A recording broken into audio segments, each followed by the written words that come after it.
Hello, and welcome back to Nick Geo. If you've been following my little series on the country of Georgia and my travels, you'll know that we left off with my first impressions of Batumi. If you haven't watched parts 1 and 2 yet, be sure to go ahead and give those a watch.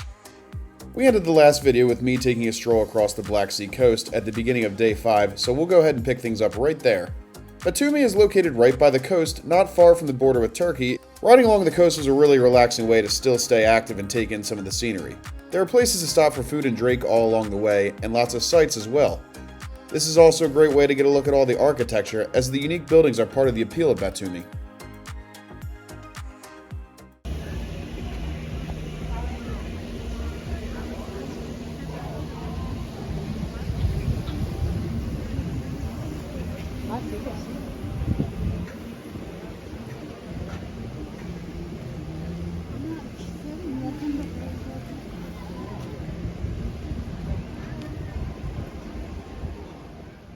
One of my favorite features at Batumi was the Ali and Nino statue out behind the Ferris wheel where the biking trails come together. The statues are automated, moving back and forth going completely through each other. The tale is actually somewhat tragic, as it's based on an Austrian novel called Ali and Nino. Ali is an Azerbaijani Muslim, while Nino is a Georgian Christian princess, keeping them from being able to be together in a Romeo and Juliet fashion. Once they're finally able to be together, the war starts, killing Ali, which is why neither statue ever touches. This would go on to inspire this piece of art in 2010, inspired by artist Tamerek Vedidtajci.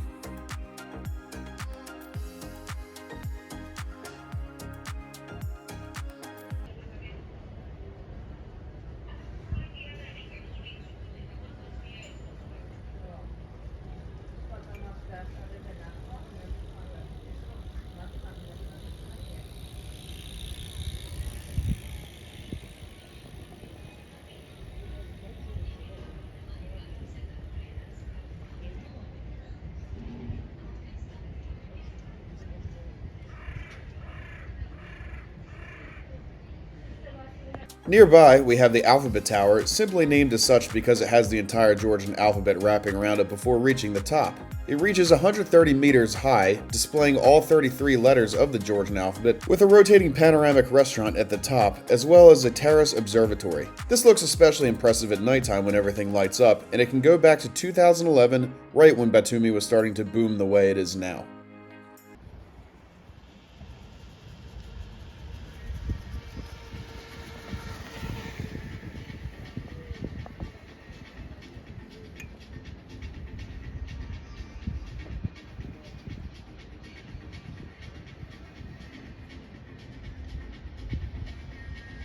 Now, I mentioned a Ferris wheel near the Ali and Nino statue, but I did not mention the Ferris wheel that's built into one of the buildings.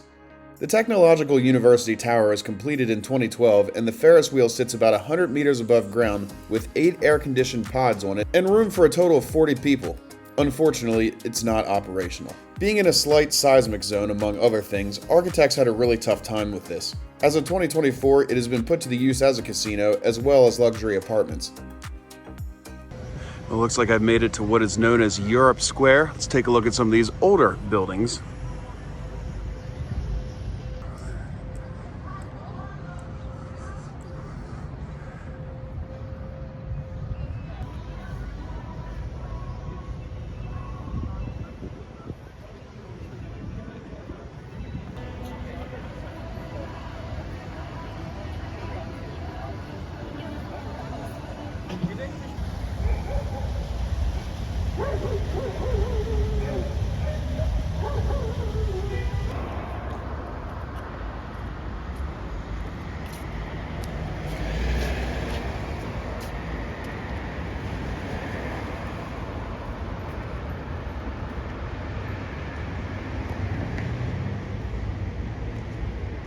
Now, Europe Square is the place to go in Batumi if you want an older feeling setting that isn't surrounded by casinos and glowing skyscrapers.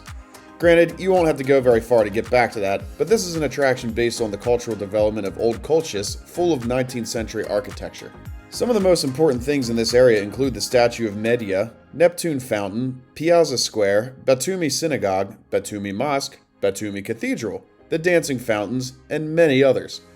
It's also a great spot for slower pace, restaurants with calmer views, and nightlife nearby that isn't necessarily around gambling.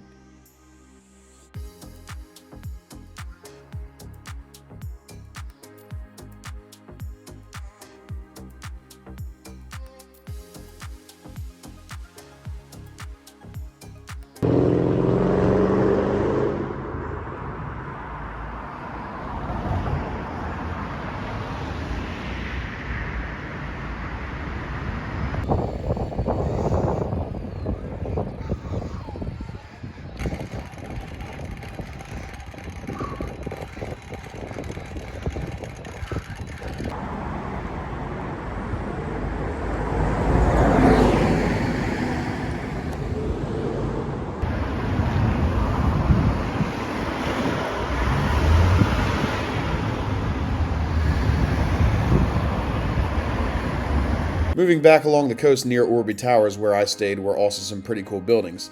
The Coliseum Marina, White Restaurant, and futuristic looking McDonald's you know I had to try since I like to see how it's different from country to country.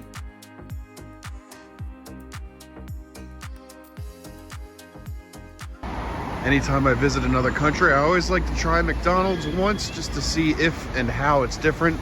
And you best believe I'm gonna have to eat at this little futuristic looking one right here. I mean, just the architecture itself of that is pretty fantastic, and it's right next to a little park in front of that building that I keep calling the PlayStation console. You have to go around back to the other side to get into it. The front side is just a convenience and liquor store. Maybe I will find some Cuban rum while I'm here. Looks like Georgian McDonald's doesn't look too different other than the fact that a medium is a lot smaller. That's America for you. And you can get barbecue as a burger. So let's chow down. Here's actually a pretty famous one from the Soviet times. It's called Octopus Cafe. Still stands mostly as it was and was apparently a very popular spot back in the day, and I guess a little bit now. Can't really tell. Formerly known as the Fantasia, this is one of Georgia's many preserves of mosaic art located right on Batumi Boulevard near the May 6th Park and the Dancing Fountains. As I mentioned, it was a popular spot during the Soviet times, and while it was abandoned for about a decade after the breakup, it was later restored to look the way it did in 1975 by Bidzina Ivanishvili. Today, it is indeed functioning with the menu and everything, accompanied by the modernist architecture of the 1960s to the 1980s, with a functional one created in 1981. Though small, it definitely stands out as one of the city's most important symbols.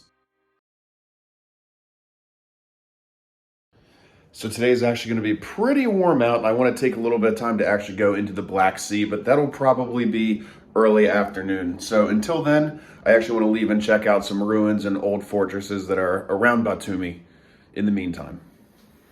Also on the way back to my car, I found somebody on the street selling these.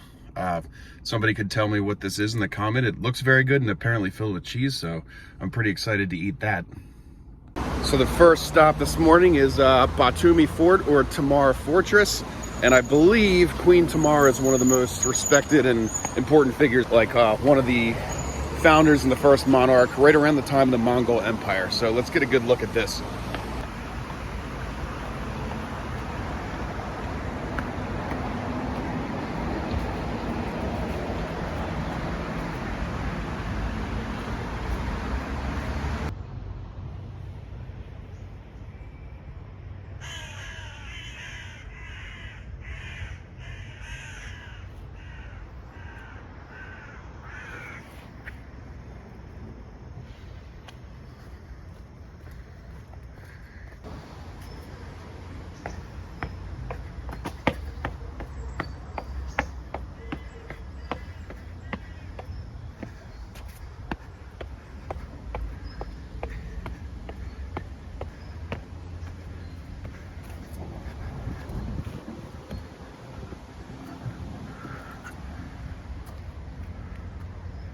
Tamar Fortress was a neat site somewhat baked into the city further away from the tourist waterfront. Queen Tamar might be one of the most important figures from Georgia, named the King of Kings and Queen of Queens. She took power due to her father, King George III, fearing being ousted by his nephew, so he quickly named her co-ruler as soon as she reached the age of 12. This all went well until his death in 1184, as Tamar defied what was the norm and maintained power despite being what was known as the weaker sex. Forging alliances with the royal family and the leader of Georgian Church, she was able to hold on to this rule, even following a divorce from the coerced marriage to Prince Yuri of Rus. Georgia would see its largest size during her rule, and while other queens have ruled, she was granted the title king, which may even be due to a lack of linguistic distinction. So I took a very, very bumpy and off the beaten track road to try to get to Inari Fortress, and the GPS lost me several times. Several of the highways didn't even exist, and I'm not taking the car up here. If not, it's probably just somebody's house and I'm about to get yelled at. So stick around to find out. If this ain't it, I'm probably just gonna turn around and keep looking for other stuff. On the bright side, if it isn't up here, this is quite a gorgeous view of Batumi and the Black Sea in the background. I mean, it's hard to believe we're actually that close to it. Like, right there's where we were yesterday and where we'll be again later today. Would appear to be a bit of a bust because I did walk through a couple older ruins, and if that's the castle, then it's a little disappointing, but hey, it was worth the adventure, and this truly is a beautiful view. Yep, looks like this was indeed it. So this itself not really worth the trouble to get here, but I am on my way to Gori Fortress, which is supposed to be a bigger, more obvious attraction, so we're gonna make our way towards that next. It seems that what I found was small remnants of a fort on Mount Inaria, and there is indeed a Fort Inaria very close by that I didn't get to see, which looks like this. What I went through all that trouble of seeing was this, not quite as vibrant if you ask me. And here we are. It looks like we've arrived at Gori Fortress. It's pretty neat. Actual huge fortification walls. I don't know how close I can get or if I can get in, but I guess we'll find out. Actually, when I get closer here, it looks like they are indeed closed.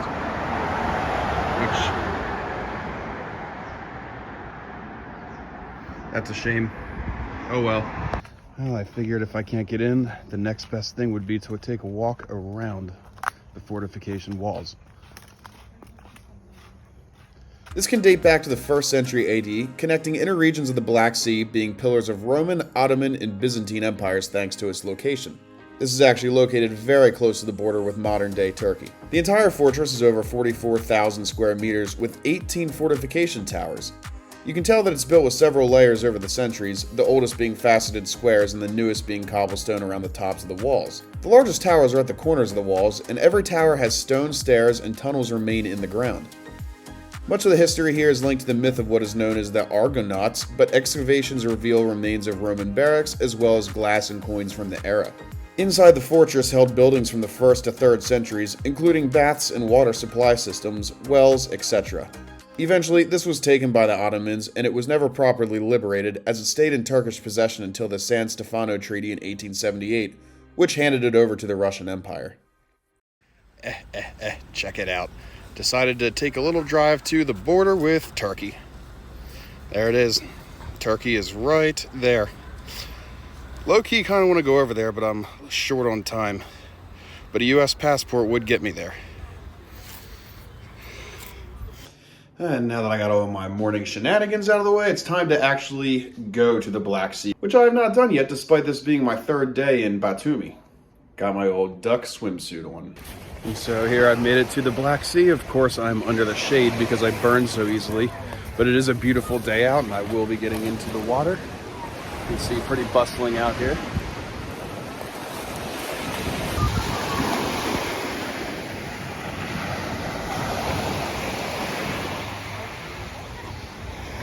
So yeah, it's just a little bit cold, but once you get in for a few minutes, the Black Sea feels really nice. Honestly, the only complaint is it really hurts walking on these rocks until you get like deep enough to where you can actually swim and not touch the bottom. Also, got me some strawberries from a vendor on the beach. Cheers. Taking one last little stroll down the main strip for my last night in Batumi. Probably find more places to hang out and drink. And it looks like there's actually a Japanese garden that I missed the first 2 times. So yeah, check that out.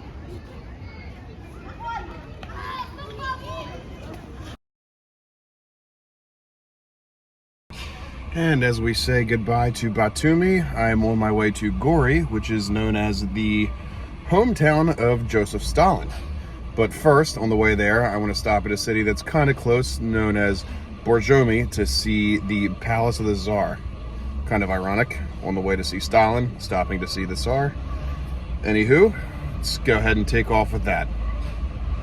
Okay, so I've made it to the city of Borjomi, and it took a little bit of finagling because the GPS absolutely took me to the wrong place. But I think I see something called Borjomi Palace, and that's gotta be Romanov Palace. But we're gonna take a walk up here and look. I think I see it ahead of me. And a little update on that. Actually, what's known as Borjomi Palace is just a hotel near Romanov Palace. You can see it behind me there. Romanov Palace, it seems, is actually completely closed for renovations, which is why I couldn't get to it nor actually find it when I got to the site. So maybe there's something else worthwhile seeing in Borjomi, because I'd rather take a few minutes since I drove here before I headed to Gori. So let's walk around a little bit. Well, we'll call this the first big bust of the trip, because even though there were small disappointments from here and there, this is where I pretty much, I don't know, I mean, I wanted to see the Borjomi Central Park, and then nobody would let me park anywhere, and it was too congested, and it's almost 4 o'clock, and I kind of just want to get to Gori. Gori is already looking pretty cool. It's a smaller, quiet town. I'm probably the loudest noise anybody hears right now. I met my Airbnb host, Anna. She is very friendly. She actually works at the Stalin Museum, but because of how late I got here, I will probably not visit that till tomorrow morning when it opens again. So for now, I'm going to go ahead and take a stroll up to the Gori Fortress. You can actually see it from pretty far away, even in the city, and I think it looks magnificent. At 7:30, Anna is actually cooking everybody dinner that's in the guest house, including wine and all. So I will make sure I am back by then. So let's go get to this fortress. Actually, I almost forgot that there's a park called Stalin Park as well, but I guess I'll take a quick stroll through on my way to the fortress. Right over there's the museum itself behind these trees.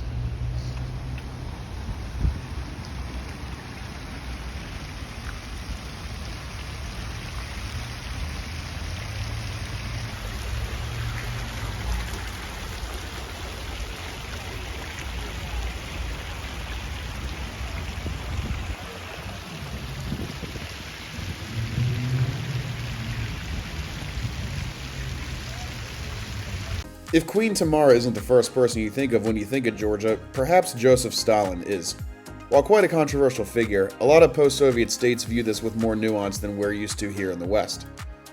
In his hometown of Gori, there is a park simply named Stalin Park, which also houses the site of the museum, and we'll talk about that a little later. Stalin Park blends the historical significance of the location with a lot of nature, full of walking paths and fountains that I enjoyed walking around in the evening as the sunset made its way in. Therefore, it somewhat doubles as a tribute to Stalin and a recreational space. The architecture blends Soviet and modern designs, and the central fountain may be the neatest part. The streets that surround this are also named after the Bolshevik revolutionary turned Soviet premier. So this is what sits at the very entrance of the Gori Fortress. It looks like another Eastern Orthodox church. And then right up there is where it is. It seems like there's a little path as well, so we're going to go ahead and take that and make our way up to the top.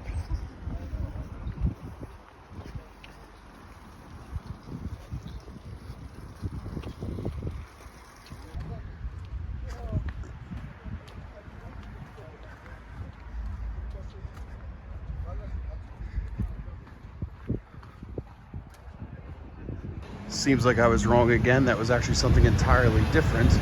I actually have to go around this to get to the Gori Fortress, but I passed by another interesting looking church. This is also quite interesting. I believe it's the monument to the heroes of Georgia, right in front of the fortress. Speaking of Georgian figures, the memorial of Georgian war heroes is something you may catch on your way to the Gori Fortress.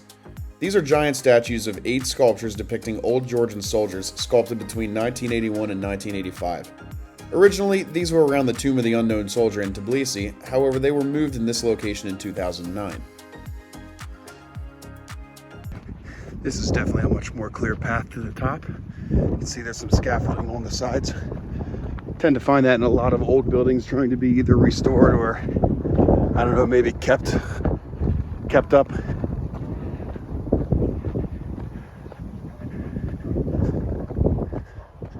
Actually, it's already getting a beautiful view out here.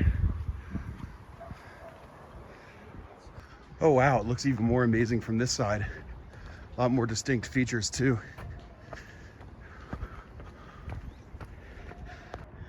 Here's what it looks like at the very top. Bit of a courtyard in the middle. Bunch of Georgian flags. Love it, love it. You can pretty much see all of Gori from up here. Right there's the Stalin Museum where we were earlier. The giant flag. Actually, I think that one's down right there.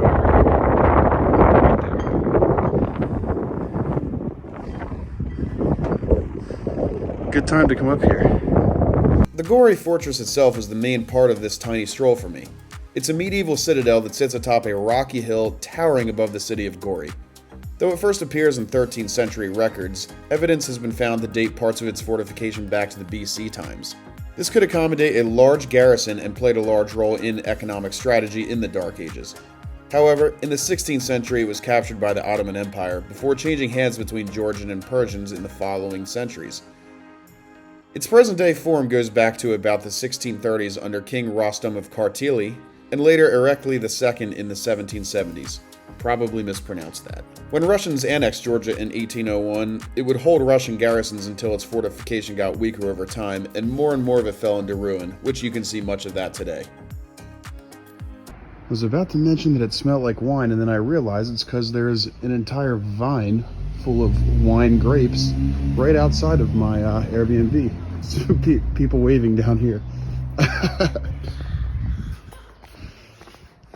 Just the upstairs of my Airbnb. The downstairs is a full kitchen and actually a bit of a bar we can walk through later.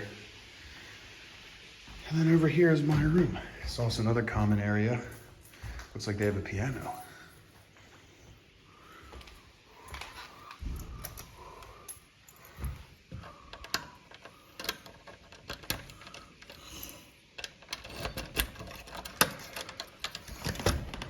And here we are. Gervingrad. Even has little windows out into the other areas. Don't really know how practical that is. I might actually close these blinds when I go to sleep.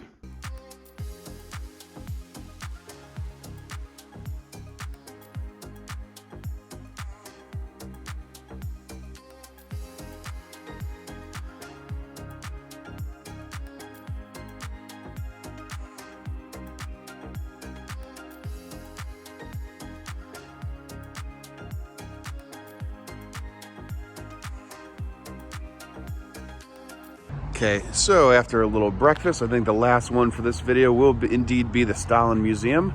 I somehow missed this yesterday. They actually have the statue out here in front of it. I think if I go inside, I'll get a full English tour. Lasts about 45 minutes and it covers a lot of his life, and apparently includes his childhood home, the actual train coach he used to get to Potsdam. Also happens to be my 30th birthday today. And my birthday, October 6th, lands on the same day as Eddie Van Halen's death day. So I felt no better way to celebrate than to blast Eruption in front of the Stalin statue by Van Halen on my 30th birthday. All right, let's go in. As we said, we're going to close this off with the Stalin Museum. This museum sits right in the location of Stalin's childhood home, which is also right out in front of the museum. The museum also includes the train car outside, which was used to take him to Potsdam upon the conclusion of World War II to meet with Winston Churchill and Harry Truman. Stalin was born Yosef Zhugashvili in December of 1878 or 1879, depending on the calendar you use, often using the nickname Soso given by his mother. He would come to revolutionary politics in his teenage years and gain prominence in the early 20th century once he was recognized as a dedicated Bolshevik by Vladimir Lenin. Upon Lenin's death, he would secure power and rise to general secretary. His reign saw a lot of conflicting points in Soviet history, for better or worse, depending who you talk to, between mass industrialization and the crushing of Nazi Germany, as well as famine and party purges. The museum was opened in 1957, and the entire thing can be broken down into 6 halls with different eras of his life being depicted. These include his life before and during the Bolshevik Revolution, the 1925 to 1939 period detailing economic and cultural development, the period of the Second World War, the post-war era up to his death, a room full of things gifted to Stalin over the years, and personal things in his study dating from 1918 to 1922. As I said, this is quite a touchy subject, and since 2010 a room has been added around the period of repression.